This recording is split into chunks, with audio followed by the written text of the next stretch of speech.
Hi, Brent.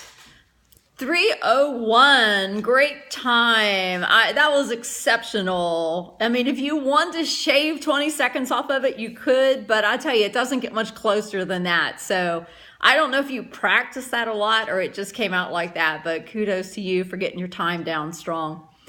I wrote down the unique needs of all beginning to veteran teachers are just like students.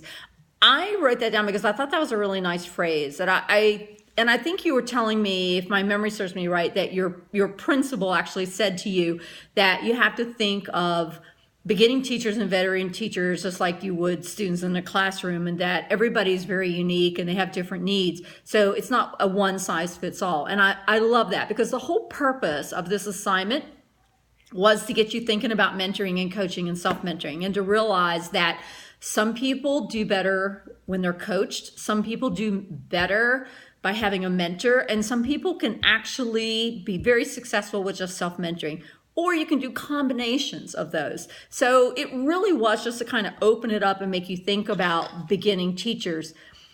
You said that you have low turnover at your school.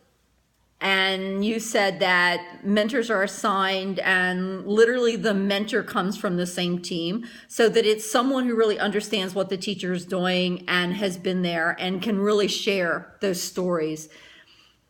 You said that your principal has an open door policy, and you kind of felt that all teachers feel mentored, and it may be by the principal, it may be because they've had someone assigned to them, but there is a very communal feeling in the school, so that everybody knows that they've got support. It's up to them what kind of support and what it looks like.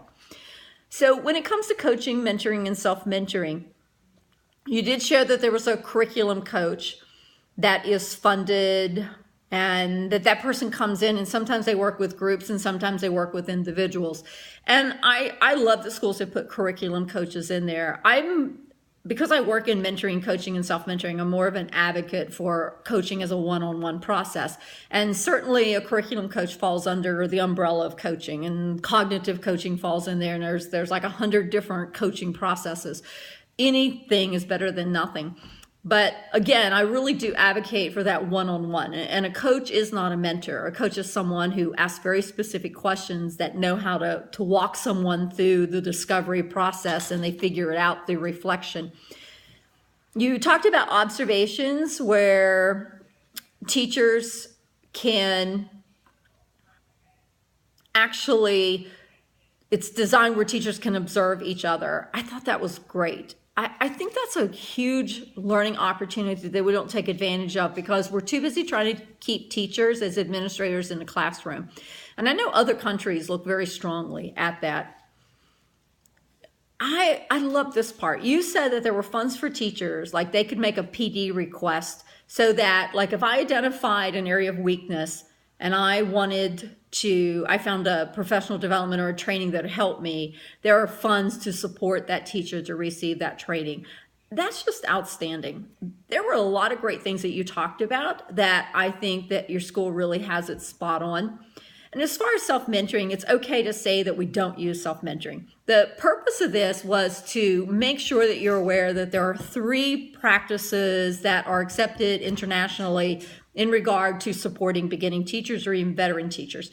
So whether you're using one or all or combinations doesn't really matter to me. It's just that you know what resources are available to you as an administrator.